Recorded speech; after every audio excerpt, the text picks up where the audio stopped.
a national sales treasure, David Nye. David is known by professionals, both from big corporations and small businesses, as one of the sales training gurus of the United States. He's really been involved in selling of all types of products, services, from technology, the Silicon Valley. In fact, David was one of the early employees for one of the Silicon Valley giants, a company called Silicon Graphics. So with his early training and experience as an internet guru, doesn't he sort of look like Bill Gates or Paul Allen? I mean, you know. I have that kind of money too. Anyway, I just feel really lucky. It's another one of these great opportunities where we have a chance to have within our ranks the most amazing professionals. So David, when I told a couple of people that David was going to speak, they got really excited and they were jealous. And I actually had somebody threaten to get on a plane and come here. So I said, well, I'll find out what his speaking schedule is and you can book him another time. And then, of course, if you like, you can always hire him and pay him to train your team, too. But anyway, David, thank you so much for being part of us, and thanks for being willing to give this presentation today. We're really happy to have you here. I want you to tell people a little bit more about yourself, too, before you go into your sales training workshop. I'll do that. I'll do that in just a minute. First of all, I have a couple of questions. Are you the professionally trained salesperson that's been a sales trainer and so forth? Yes. So some of this is going to sound familiar to you. That's okay. I will answer your question.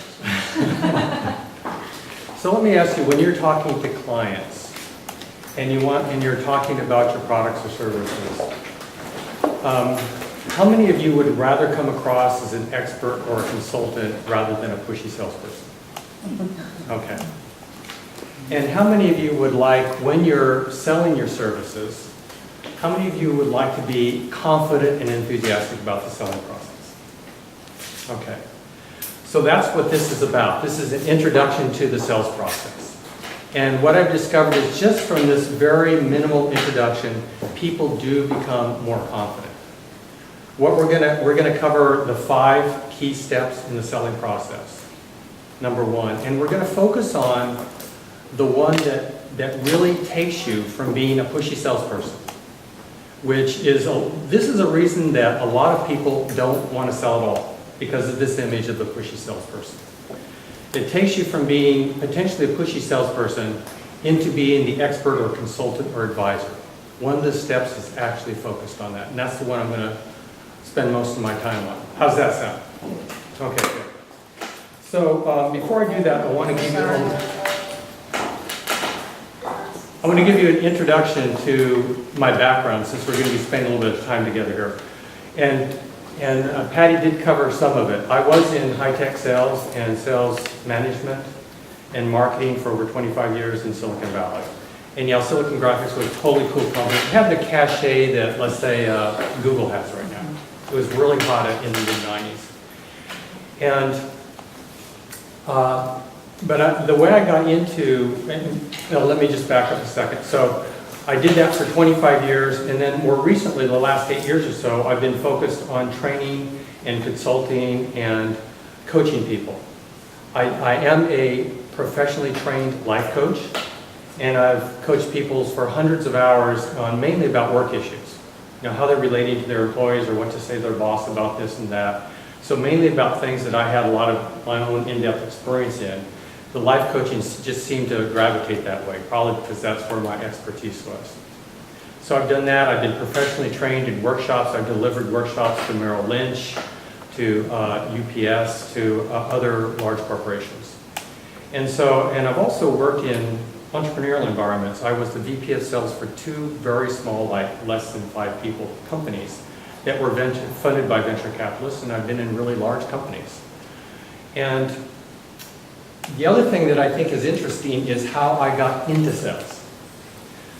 I graduated from UCLA with a degree in math, and I became a systems analyst. I was teaching people how to program, and I went for vacation after 10 months on the job, and I came back and they said that I was a salesperson. And I was horrified, actually. And I said, how did that happen? But then I realized this is what was going on. I would go out there and I'd teach a class to an engineering group at Hewlett Packard, let's say, because I was up in the Palo Alto area.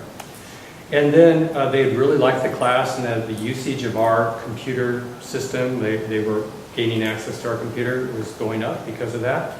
And then I'd say, you know, I wasn't a salesperson. I was just somebody that was really excited about my product.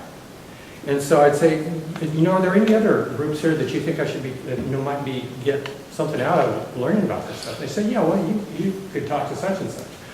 So I didn't think, okay, I just turned this over to the salesperson and go, you know, I just went and talked to those people. And pretty soon the usage at Hewlett Packard was going up like that. And they must have recognized that, and I got promoted to salesperson. But I did not see myself as a salesperson. I was really uncomfortable with it. When I get on the phone and make those initial calls to people, it was like awful. I didn't know what I was doing, and then I would go out and I was not initially successful at all. I was very awkward. And fortunately, they sent me to a sales training and I had, which is very similar to what I'm outlining to you here, and I had this gigantic insight, which was the step that I'm going to talk about today, that allows you to become a consultant instead of a pushy salesperson. I didn't want to be a pushy salesperson, so I wasn't being a pushy salesperson. And I was also not being a very effective salesperson, period, much less pushy. So what I was doing was not working. So I'm very thrilled today to tell you that you can be your natural self following the steps that I'm going to show you. And you don't have to be a pushy salesperson, and you can be very effective. So let me dive into this.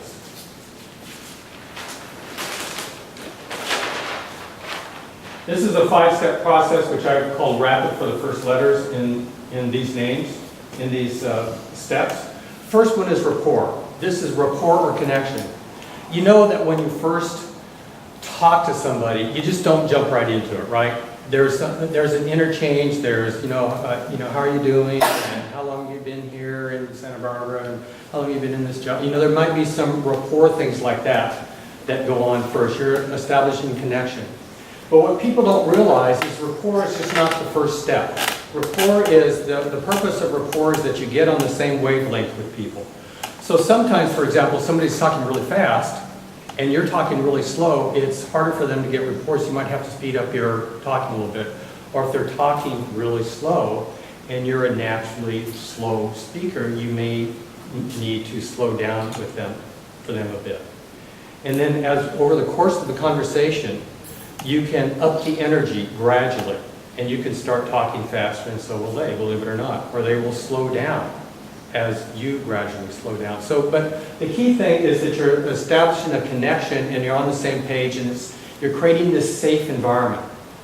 Beyond that, the thing that you're trying to do through this entire process is to build trust. And so this is just the first step in building trust, and so rapport goes through the entire operation. It goes through all the steps. Always building rapport, always building trust. So that's the first step. The second step is to assess needs, and this is where you're finding out what the person really needs, and you're trying to see, well, what part of my product or service really matches that need. And this is also where you will be qualifying people.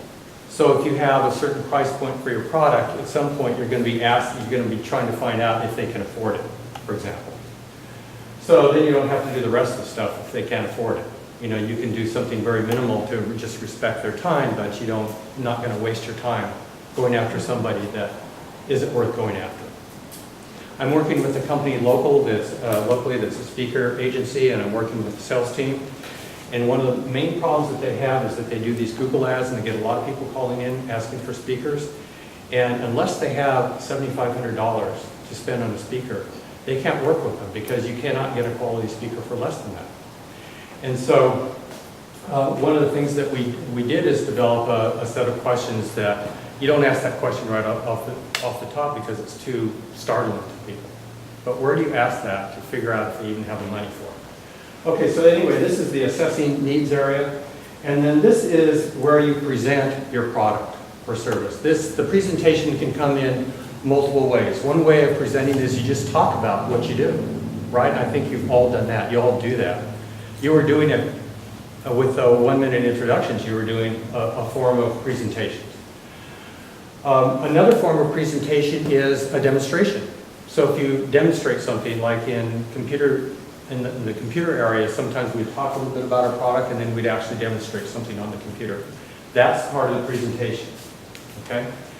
If you're doing personal services such as life coaching, I mean, one of the things that we did in life coaching is we would give a sample session.